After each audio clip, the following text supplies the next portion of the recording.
you can see my bra. Whatever, it's too late, we're changed. Let's go. Good morning, everybody. I'm going to get this right. La la la la la. Hello and welcome. I don't know why I start off with it. If you're happy, no. Good morning.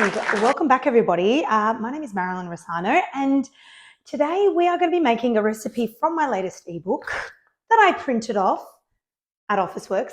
Side note, sweets and treats. So my ebook, it's available on my website. I'll link it below, up there, sideways, wherever, depending on where you watch it, but you can find it on my website. So in this ebook, I have this beautiful recipe called salted tahini chocolate chip cookies. I have to say the image nearly made it to the cover. Nearly, almost there. I just felt that, well, firstly, I put it up to the viewers, my followers, to vote on the cover. This definitely won by far. But I love these cookies so, so much. If you love a chocolate chip cookie that's a bit chewy, soft, but has the right amount of chew, then this is for you. And the addition of the tahini, although it's not a lot, why am I curtsying? But although it's not a lot of tahini, it's enough to kind of have that nutty undertone flavor to it. And it really, really complements the dark chocolate chips that are in this. We're using dark choc melts, which are nice and big because we need chunky bits of chocolate in a cookie. Anyway, let's get stuck into it. We'll get into the ingredients and then get baking. Let's bring the camera behind the scenes. So I have my KitchenAid stand mixer with the paddle attachment. You could definitely just use a bowl with hand beaters. That is totally fine.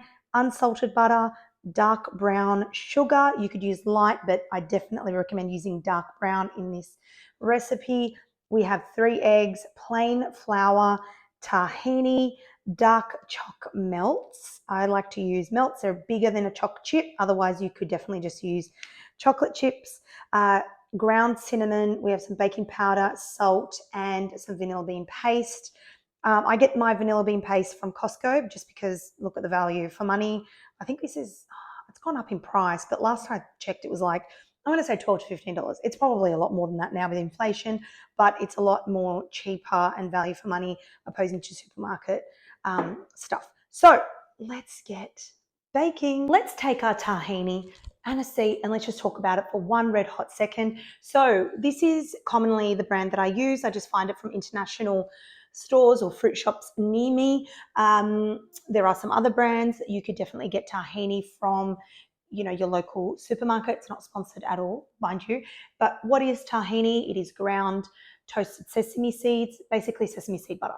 It is delicious. It has a very earthy taste to it, slightly bitter, works amazing with these cookies because there's the bitterness from the tahini, very slight, as well as the chocolate, which balances off the sweetness in the cookie. So for me, it's perfect because I'm not a very big sweet tooth, if that makes sense. So I love sweets, but that aren't too sweet. Is that too much to ask for? Anyway, so tahini is commonly used in salad dressings. It is commonly used in hummus, baba ganoush, which are Middle Eastern dips. We also make like a little tahini garlic lemon dressing that we put on in falafel wraps. So tahini is commonly used in savory dishes. So I feel like when I tell people that there's tahini in these cookies, they sometimes go, what do you mean? Isn't that a savory thing? But trust me. Anyway, give it a go. You're definitely going to love it. All right, first things first, let's preheat our oven, 170 degrees C.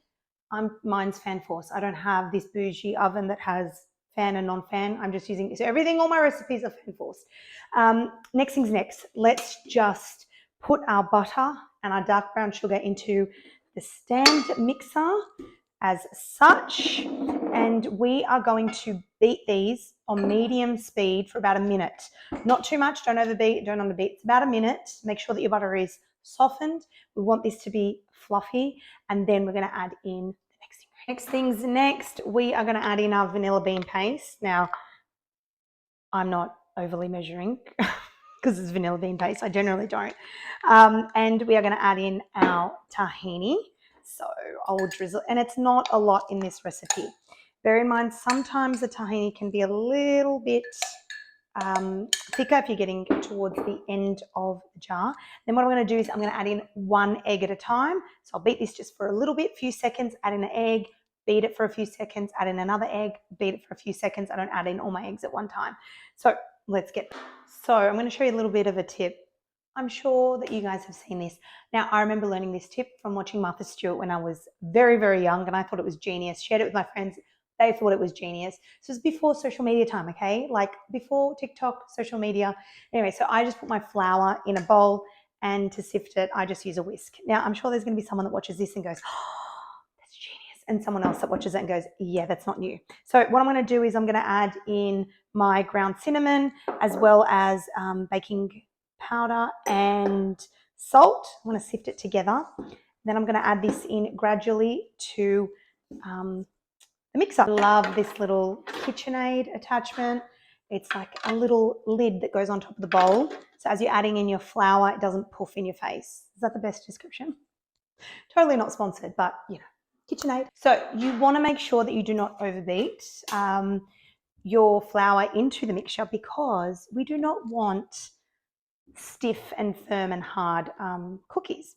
Anyway, so you could totally just at this point fold in the chocolate melts to this. I'm literally going to just be cheap version, and I'm just going to mix it for like a few seconds. They won't crush if it's on low speed. It should be okay. All right, but generally I would just hand mix it. All right, so this is what your cookie dough should look like. Pale, fluffy, and you could definitely smell the tahini in there. At this point, if you do not want to bake your cookies right away, you have a couple of options. You could roll them out, how we're about to do very shortly, and freeze them flat in a baking tray. And once they're frozen, you can transfer them into like a large Ziploc bag, a container, and bake them at a later date. One option.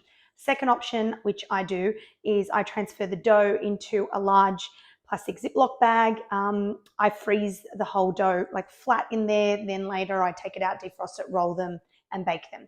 You could also just lay out some cling wrap just on your countertop, put the dough mixture into it, roll it into like a log, like a sausage, and freeze it to bake at a later date as well. But we're going to roll these and bake them straight away because, I mean, that's what we're here for. I'm going to show you. All right, let's get rolling. I've already started. So I've got a tablespoon here.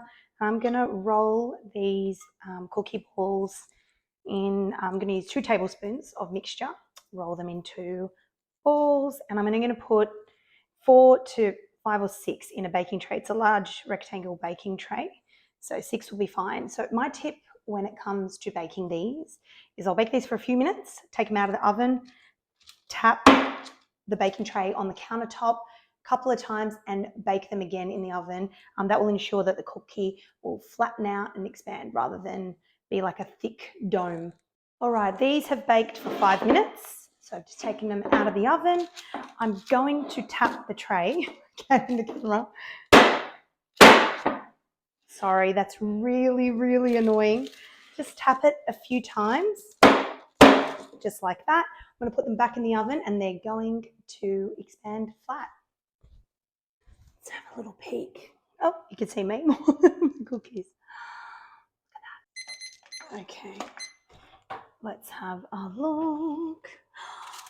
Look at these. How delicious. All right, let's put some sea salt on them and let them cool down. Freshly baked cookies. As you can see, they've expanded a little bit.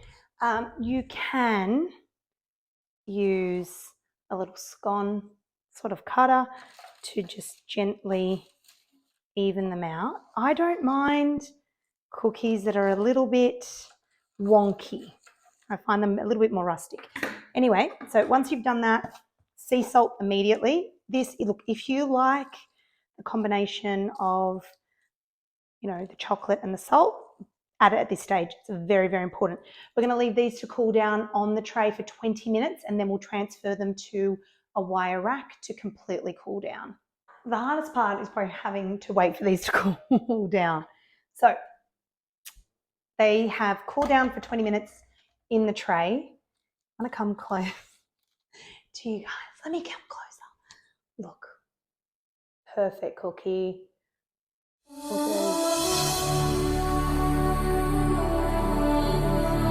Still warm, just that perfect texture. You're gonna love these. I promise you're gonna love them. Let's test these together. I've already hacked it, half of it, let's be honest.